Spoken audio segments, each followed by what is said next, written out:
안녕하세요. 남편과 이혼을 결심한 30대 여성이에요. 오늘 정신나간 신우에 관해서 이야기를 좀 해보려고요. 시댁 식구들이 어떻건 간에 남편하고만 잘 살면 되는 줄 알았더니 그것도 답이 아니라는 걸 뼈저리게 배웠습니다. 특히 남편에겐 저보다 한 살 어린 여동생, 그러니까 신우가 있는데 이 신우가 진짜 개망나니가 따로 없네요. 진짜 남편 여동생이니 그나마 인간 대접해주고 대면하고 살았지. 남이었으면 상종도 안 했을 텐데요.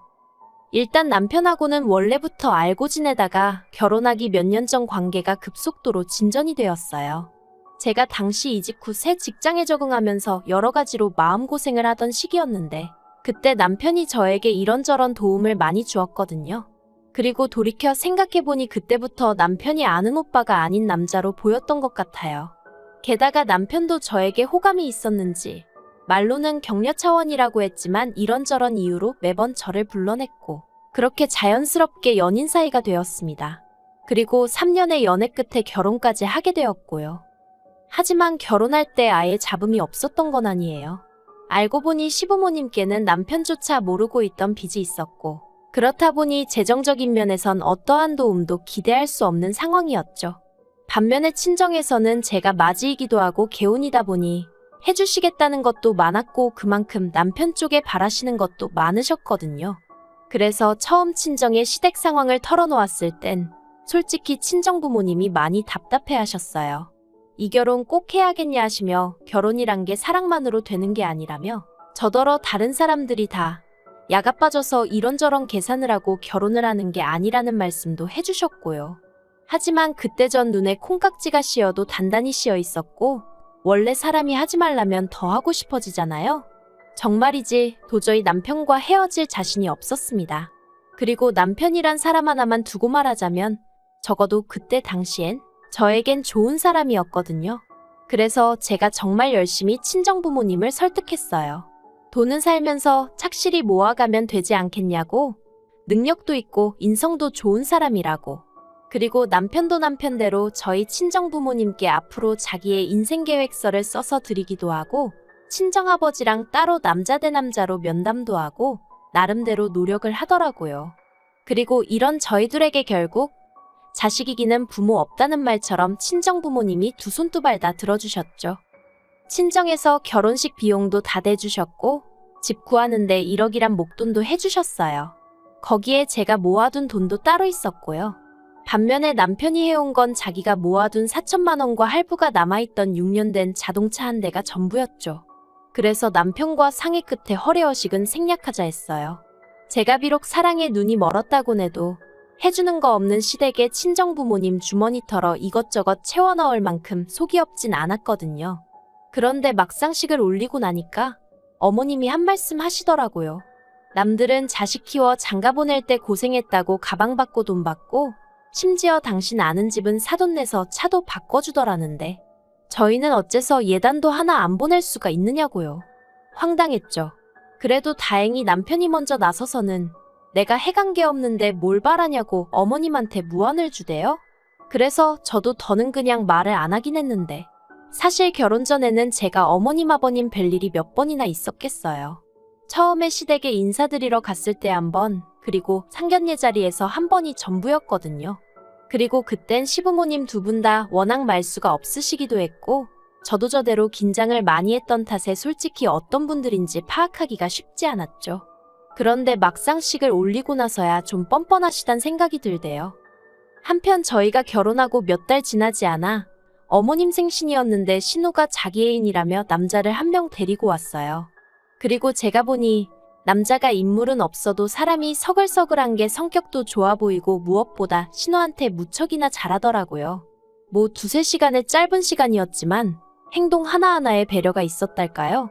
그리고 이튿날 신우가 저에게 연락을 해와서는 어제 자기 남자친구가 어땠냐고 묻길래 느낀 그대로 얘기를 해줬네요. 참고로 이때는 저랑 신우의 사이가 그럭저럭 좋은 편이었습니다. 신우랑 제가 나이가 1살 차이가 나고 제가 엄연히 윗사람이긴 했지만 개월수로는 반년도 안 되는데 새언니 소리가 안 나온다고 징징거려서 제가 어른들 계실 때는 조심하고 아닐 때는 편할 대로 하라고 했더니 신우 말로는 제 성격이 너무 좋아 보여서 친하게 지내고 싶었다나요? 아무튼 저도 신우랑 날 세워서 좋을 게 뭐가 있겠나 싶어서 그럭저럭 우호적인 관계를 유지하고 있었죠. 하지만 신우가 저니까 하는 말이라면서 솔직히 결혼하기엔 너무 좋은 조건인데 얼굴만 보고 있으면 기분이 나쁘다는 거예요. 그래서 제가 그게 무슨 소리냐니까 남자 얼굴이 너무 못생겨서 가끔은 화도 난다나요? 황당했죠. 결혼 이야기가 오가는 상대의 외모를 그런 식으로 평가한다는 게. 듣다 못한 제가 신우더러 그러면 안 사랑하는 거 아니냐고 물었습니다. 사랑하지도 않는 사람하고 결혼을 왜 하려고 하냐고. 차라리 헤어지라고 했죠. 그랬더니 그렇게는 못한대요. 돈도 잘 벌고 자기 ATM이라나 뭐라나. 너무 충격적이었어요. 하지만 그렇다고 제가 신우한테 이러쿵저러쿵 말하기도 그렇고 그래서 사람들이 결혼할 때 사랑만 가지고는 안 된다고 하지만 그래도 사랑이 있어야 살 수 있는 것 같다고 애둘러 한마디 했거든요. 그런데 신우가 그냥 피식 콧방귀만 끼고 말대요. 그리고 결국 그 둘은 그해 결혼을 했습니다. 남들이 부러워할 만한 결혼식이었고 남자 쪽에서 비용도 다 냈다고 들었어요. 그리고 결혼식장에서 화장실에 갔다가 우연히 어머님 지인분들이 저희 어머님은 제주도 좋다며 아들 딸 다 돈 한 푼 안 들이고 결혼시키는 거 보면 대단하다고 말씀하시는 걸 듣게 되었는데 기분이 썩 좋지는 않대요. 그런데 문제는 신우가 결혼 후에도 정신을 차리지 못하더라고요. 듣자 하니 시매부는 정말 신우뿐만이 아니라 저희 시부모님한테도 극진하게 잘했는데 신우가 시매부를 정말 남보다도 못하게 대했어요. 가족들 다 모인 자리에서 외모 가지고 비하를 하기도 하고 어떻게든 깔아뭉개려고 혈안이 된 사람 같더라니까요. 오죽하면 어머님도 신우한테 제발 작작 좀 하라고 한마디 하셨을 정도였죠. 하지만 정작 시매부는 늘 허허실실 웃으며 저 사람은 저런 성격이 매력이에요 하는데 아마 다들 말은 안 했어도 여러 의미로 대단하다 싶었을 거예요. 그런데 신우가 기어이 사고를 쳤습니다. 결혼하고 얼마 되지 않았을 때였는데 그날따라 신우가 쇼핑하고 싶다고 하도 노래를 해대서 같이 백화점에 가줬거든요. 시매부가 카드를 줬다며 가방을 사네 뭐를 사네 하는데 누가 신우한테 아는 체를 하는 거예요. 그러더니 신우도 이내 그쪽을 알아보고는 어머어머 하더니 대학 동문이랍니다. 대학교 때 친하게 지내던 선배라나요. 그리곤 보아하니 둘이 커피라도 한잔하러 가고 싶었는지 콕 집어 뭐라고 말할 순 없지만 저에게 눈치를 주는 것 같더라고요. 그래서 제가 나는 볼 일이 생각났다고 먼저 가야 할 것 같다고 했어요. 그랬더니 아니나 다를까 신우가 기다렸다는 듯이 그러냐면서 얼른 가보라는데 좀 황당하기도 하고 저렇게 반갑나 싶기도 하고 아무튼 뒤에서 그 남자가 신우더러 아줌마 안 갔다느니 대학생 때 그대로라느니 헛소리를 해대는 게 귀에 쏙쏙 들어오대요. 그런데 그때 제가 자리를 비켜준 게 화근이었을까요? 그날 이후로 신우는 예전만큼 저한테 어디 가자 뭐 하자 하며 연락해오는 일이 없었고 저도 그 무렵 회사에서 승진을 하면서 맡은 업무가 늘어나 그런 신우의 변화에 신경 쓸 여유가 없었어요. 그리고 어떻게 보면 애시당초 신우와 올케가 친한 게 흔한 일도 아니었으니 신우의 그런 변화가 당연하단 생각도 들었고요. 하지만 실상은 그런 이유 때문이 아니었습니다. 알고 보니 신우가 계속해서 그 선배와 만남을 갖고 있었고 그래서 제가 굳이 필요치 않았던 거였죠. 신우의 위험한 불장난은 무려 1년 동안 계속되고 있었습니다. 그리고 제가 그 사실을 알게 된 건 정말 우연이었어요. 무슨 바람이 불었던 건지 그날따라 괜히 음식이 하고 싶어서는 아침부터 이것저것 뭘 많이 만들었거든요. 그런데 뭐에 홀린 듯이 음식을 하고 나서 보니까 저랑 남편 둘이 먹기엔 양이 너무 많더라고요. 그래서 어차피 시댁이나 신우네나 저희 집에서 그다지 멀지 않으니 조금씩 가져다 줘야겠다 싶었죠. 그리고 먼저 시댁에 전화를 거니 당연히 어머님 아버님은 좋다 하시대요. 하지만 신우는 전화를 몇 번을 했는데도 통 받지를 않는 거예요. 이미 가지고는 나왔는데. 그래서 그냥 현관 앞에 두고 가면 가지고 들어가겠지 싶어 신우네로 향했습니다. 이내 신우네 도착을 했는데 현관이 조금 열려 있더라고요. 보니까 얼마나 서둘러서 집에 들어갔는지 현관문에 신발이 껴서 문이 제대로 닫히지 않았던 거죠. 어이도 없고 요즘 세상이 어떤 세상인데 싶어서 신우 이름을 부르며 집 안으로 들어갔어요. 그런데 갑자기 우당탕 후다닥 소리가 나더니 신우가 어어하고 나오는데 흐트러진 그 꼴이 말이 아니더라고요. 그리고 신우 뒤에서 어떤 남자가 손살같이 튀어나와 저를 밀치고 현관 밖으로 뛰어나가는 거예요. 누구지? 어디서 봤던 사람인데 싶으면서도 신우한테 일단은 괜찮냐고 물었어요. 그러자 신우가 대답은 안 하고 저를 잡아 끌더니 지금 본 거 절대로 아무한테도 말하면 안 된답니다. 그리고 그제서야 저도 상황 파악이 좀 되더라고요. 그래서 제가 신우더러 이게 지금 무슨 경우냐고 한마디 했어요. 심해부는 어디 간 거고 아까 그건 누구고. 그러자 신우가 구구절절 설명을 하려길래 제가 됐다고 설명하지 말라고 했어요. 그리곤 그냥 한마디 했습니다. 사정이 어떻건 간에 어떻게 외간 남자를 집에 들이냐고 그런 일은 하지 말라고요. 그리고는 신우한테 윗사람으로 그리고 친구로 한마디 더 하는데 정리하라고 했네요. 심해부 알기 전에 깔끔하게 정리하라고요.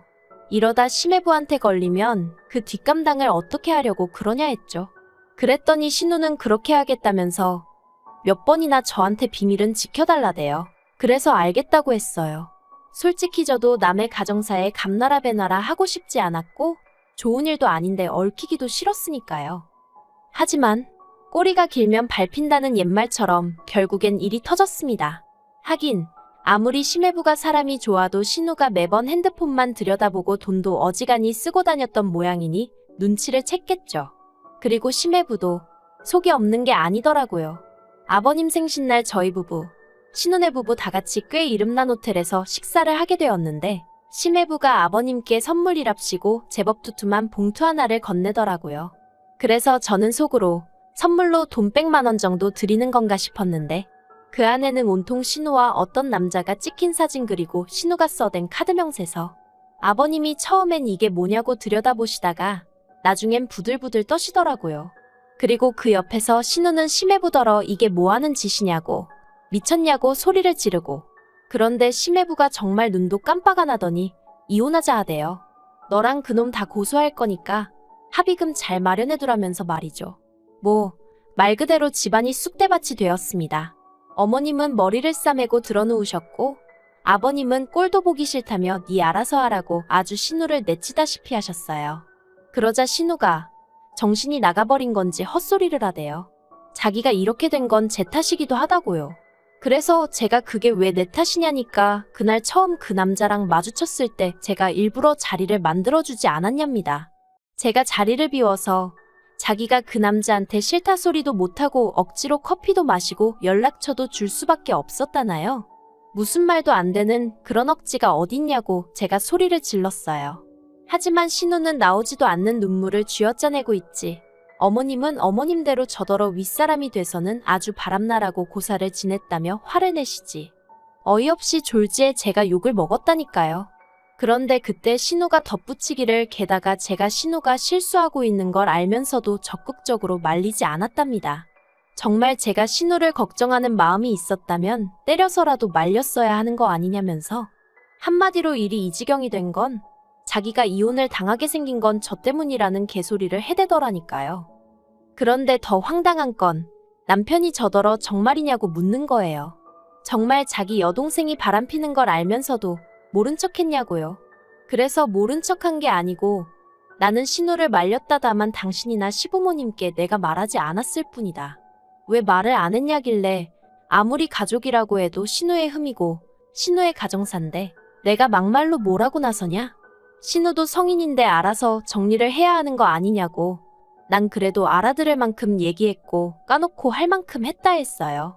하지만 남편은 며칠 동안 저를 본체만 채 하더니 결국 한다는 말이 신우 말도 틀린 게 없다면서 앞으로 심해부가 고소하고 정말 위자료라도 물어주게 되면 우리가 절반은 내줘야겠다대요. 어이가 없어서 제가 남편더러 그따위 계산법이 어딨냐고 소리를 질렀습니다. 그리고 보아하니 네 동생이라고 뭐라도 해주고 싶어서 그러나 본데 그럼 차라리 우리가 먼저 이혼하자 했어요. 재산 나눠서 이혼하고 그 돈으로 네 동생 똥이나 닦아주면 되겠다고요. 그랬더니 남편이 저더러 말 그따위로 하지 말라면서 소리를 지르는데 제가 너나 말 똑바로 하라고 받아쳤죠. 지 동생 잘못을 어디 나한테 덤태기를 씌우려고 하는 건지 정말 다들 미쳤다 싶더라니까요. 그런데 며칠 지나서 제가 남편한테 협의 이혼하자고 다시 얘기를 꺼냈더니 한다는 말이 자긴 이혼하기 싫답니다. 그러면서 신우도 이혼당하게 생겼는데 우리까지 시부모님 속을 썩여야겠냐면서. 그리고는 그냥 저더러 어차피 한 가족이지 않냐면서 다 같이 힘을 합쳐 신우를 도와주자고 그러는데 미쳐도 단단히 미쳤구나 싶대요. 그래서 남편더러 피를 나눈 사람들끼리나 열심히 힘을 합치시라고 나는 이 똥물에서 발 빼야겠다 했죠. 그리고 바로 이튿날 변호사 만났고 결국 이혼 소송하기로 했어요. 진짜 지금도 이걸 쓰는데 분하고 열통이 터져서 손이 부들부들 떨린다니까요. 하긴 제 잘못이 맞긴 해요. 왜 진작 이런 집구석을 가족이랍시고 어떻게든 바로잡아 보려고 혼자 고민하고 애쓰고 그랬는지. 정말이지 양심이라곤 썩어빠진 당신들 엿보니까 더 이상 저한테 아무것도 바라지 않았으면 좋겠어요. 아, 그리고 심해부한테는 미안하다기보단 유감이라고 따로 연락은 했고 혹시 제가 도울 일이 있으면 돕겠다고 했네요. 진짜 별거지 같은, 그저 하루빨리 자유의 몸이 되고 싶을 뿐이에요.